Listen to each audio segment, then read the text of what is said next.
안녕하세요. 벨라보츠에 오신 것을 환영합니다. 오늘은 제3강 세 번째 강의로 변성기 아이들을 어떻게 관리하는지, 그 다음에 드디어 발성과 연관된 호흡법에 대해서 이 두 가지를 10분 안에 말씀을 드리도록 하겠습니다. 첫 번째 변성기는 아이들이 보통 중2 안팎에 약간씩 다르지만 중2 안팎의 소리가 변해지는 과정인데, 초등학교 때에는 남자아이나 여자아이나 소리의 변화가 크게 없어요. 별로 차이도 없고. 그래서 소년, 소녀 합창단을 보면 남자아이나 여자아이나 비슷한 소리를 내게 되죠. 그러던 아이들이 중2쯤 되면 성대가 이제 길이가 바뀌어지면서 변성기란 게 찾아오기 시작을 합니다. 그래서 그 변성기를 보면 초등학교 때는 0.8cm에서 1cm였던 모든 아이들의 성대가 여자아이들은 거의 그 길이 그대로 남게 됩니다. 그래서 여자아이들은 크게 변성기를 못 느끼고 지나가는 경우가 많고, 남자아이들은 이 길이가 1.2cm에서 2cm까지 길어집니다. 그래서 그 길어지는 과정 속에서 성대도 빨리 쉬고 목도 걸걸해지고 이런 상황을 겪게 되는 거죠. 1년에서 2년 사이에. 그리고 나면 그 후에 자기 성대가 자리를 잡음으로 인해서 자기 소리를 낼 수 있게 되는 거죠. 그래서 간단하게 말씀드리면 1.2cm 고 안팎인 남자아이들이 보통 높은 음을 내게 되겠고요. 2cm까지 길어진 아이들이 보통 저음을 내는 가수가 될 가능성이 크죠. 그래서 이 성대는 노래하는 사람들 또는 뭐 말과 관련 있는 직업을 가지신 분들한테는 아주 중요한 것이라고 말씀을 드릴 수가 있습니다. 그래서 이 변성기를 잘 지내야 그 이후에 목소리 관리를 해서 노래를 또는 말소리를 좋게 가져갈 수 있다고 말씀을 드릴 수 있습니다. 그럼 변성기 때는 어떻게 하는 것이 좋으냐? 여자아이들은 그래도 좀 낫습니다. 하지만 남자들은 가능한 한 말을 안 하는 것이 좋고요. 그리고 보통 이 글로 써서 서로 의견을 교환하는 것이 좋습니다. 그러면 음악 활동을 아예 하지 말아야 되냐? 그건 아니고요. 노래를 한다면 주로 저음. 뭐 남자아이는 이 파를 내는 것 정도도 힘들어요. 그러면 그 밑에 음정들로 해서 아주 조심스럽게 부르는 연습을 하는 것이 좋고요. 그렇게 연습을 해서 노래를 하는 것이 좋고, 아니면 노래를 아예 안 하고 피아노를 시킨다거나 아니면은 악기를 해서 음악적인 부분은 계속 할 수 있으나 소리를 내지 않게끔 하시는 것이 가장 좋습니다. 굳이 권한다면 피아노가 제일 좋겠죠. 그래서 피아노를 하고 변성기를 지난 후에 그 위에 노래를 또 하나씩 해 간다면 피아노도 다룰 수 있고 노래도 할 수 있고, 그래서 양쪽으로 일거양득이라고 말씀을 드릴 수가 있습니다. 여자아이들도 무리해서 노래하는 것보다는 그 시기를 조금 더 조심스럽게 지난 다음에 하시는 것이 좋습니다. 한 가지 예를 들어 말씀드리면, 올해 졸업을 하는 서울대 제자아이 같은 경우 고2 때 여름방학 때 저한테 왔었어요. 예중 예고를 나온 친구인데, 그 친구가 처음 왔을 때 테너를 하고 있었어요. 그래서 제가 보기에는 바리톤인 것 같아서 일단 병원에 가서 음성 전문 병원에 가서 성대를 보고 내 파트가 무엇인지를 먼저 알아왔으면 좋겠다. 그랬더니 그 친구가 옛날에 했는데 테너로 판명이 됐다는 거예요. 그래서 언제 했는데 그랬더니 중학교 때 했다고 합니다. 그래서 변성기가 그게 포함이 돼 있으니 그러지 말고 지금 네가 이제 완전히 컸으니 지금 가봐라. 바리톤일 가능성이 크다라고 얘기를 했는데, 그 다음 주에 병원 갔다 와서 한 얘기가 바리톤이라고 합니다. 그래서 바리톤으로 바꾼 적이 있었죠. 그래서 바리톤으로 바꾸자마자 노래가 많이 편해진 거예요. 그래서 일단은 중요한 게 자기 파트가 무엇인가. 그래서 성대를 보는데 변성기가 지난 후에가 결정적으로 확정된 거라고 보시면 됩니다. 그 전에 봤던 거는 큰 의미가 없다고 보실 수가 있습니다.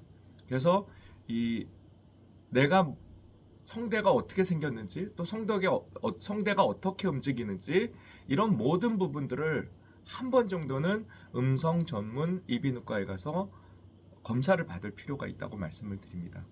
그리고 그것이 다가 아니라 이 비강, 광대뼈의 공명강, 그 다음에 가슴의 두께, 뭐 이런 것들을 다 종합을 하면은 더 완벽한 파트가 나올 수도 있겠죠. 그러나 일단 가장 제일 중요한 게 성대다.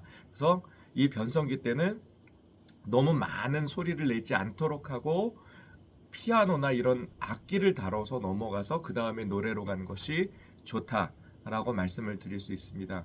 그래서 저는 중고등부 때 찬양대를 할 때 성가대 지휘하시는 선생님께서 아직 변성기가 안 지났으니 테너나 베이스를 하라고 하신 게 아니라 엘토를 시키셨어요. 제 변성기가 지나갈 때까지.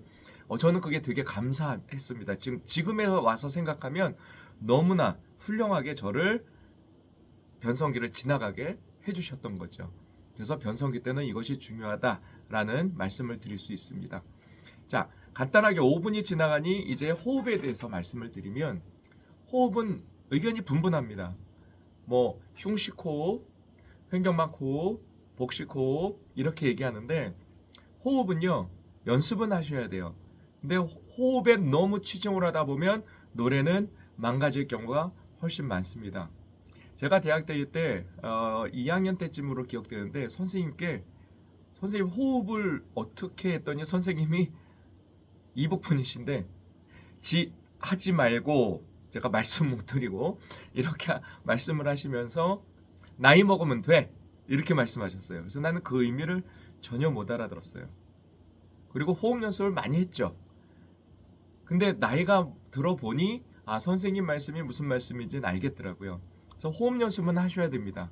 특히 아마추어는 호흡에 힘을 주기도 하고 뭐 늘리기도 하고, 하지만 이런 경험을 많이 하셨을 거예요. 노래를 배우신 분은 처음에는 막 뭐 어디다 힘을 줘라, 뭐 아랫배를 당겨라, 뭐 갈비뼈를 늘려라, 뭐 이런 얘기를 정말 많이 들으셨을 거예요. 그래서 힘을 주고 있는데 어느 순간 한 1, 2년 배우고 났더니 선생님께서 갑자기 호흡을 좋은데 호흡에 힘을 빼, 호흡에서 불필요한 힘을 빼, 이런 얘기로 다시 접근을 하시는 경우가 있을 거예요. 그거는 호흡에 근육이 형성이 됐는데, 근육이 형성이 됐으니 이제는 그 호흡을 필요한 만큼만 힘을 써서, 힘이라기보다는 나중엔 압이 되겠죠. 그 압만 만들 수 있는 정도의 힘을 쓸 수 있게끔 힘을 좀 풀어라 라는 말씀을 하시는 겁니다. 비근한 예로 우리가 운동선수들 말을 들어보면, 만약에 투수가 볼을 던지는데요, 이 팔 전체부터 어깨까지 막 이런 데 힘을 주고 배에다 힘을 주고 꽉 주고 던지면 안 된다고 얘기하죠. 농구 선수는, 축구 선수는 다 본인들이 관련 있는 팔, 다리 이런 쪽에 릴렉스, 힘을 빼라고들 얘기를 합니다. 중요한 건 타점이라고 얘기하죠. 공이 투수가 던지다가 이 타점에서 어떻게 스냅을 줘서 칠 거냐. 농구도 마찬가지고요. 스냅. 축구도 공의 임팩 순간에 어떻게 힘을 빼고 딱 맞을 것이냐 라는 얘기죠. 이것을 그러면 성악에 접목을 한다고 치면, 소리가 호흡에 의해서 숨이 올라와서 성대를 때리는 게 아니라 성대는 지나야 됩니다. 성대는 순조롭게 지나서 떨리게 하고 와서 타점이 앞면에서 어떻게 생기느냐, 마스게라를 기준으로 했을 때 얘기죠. 네. 또는 밑으로 소리를 내야 된다는 분들은 소리가 숨을 나중에 뭐 더 정확하게 말씀드리겠지만, 뭐 선생님들마다 여러 가지 학설이 막 너무 많아요. 근데 어떤 선생님들은 숨을 하나는 위로 올라가고 하나는 깊이 내려가서 고무줄을 위아래로 당기듯이 숨을 쉬고 노래를 해라, 이런 선생님도 계셔요. 근데 그렇게 됐을 때 밑을 얘기하는 선생님들은 숨을 쉰 다음에 밑으로 가서 숨이 자연스럽게 흘러서 다시 올라와요. 비행기 뜨듯이 올라와서 타점이 여기서 생기겠죠. 그래서 그런 힘 빼고 타점을 어디서 어떻게 잡느냐, 이 방법이 아주 중요하다고 말씀을 드릴 수 있어요. 그래서 호흡법은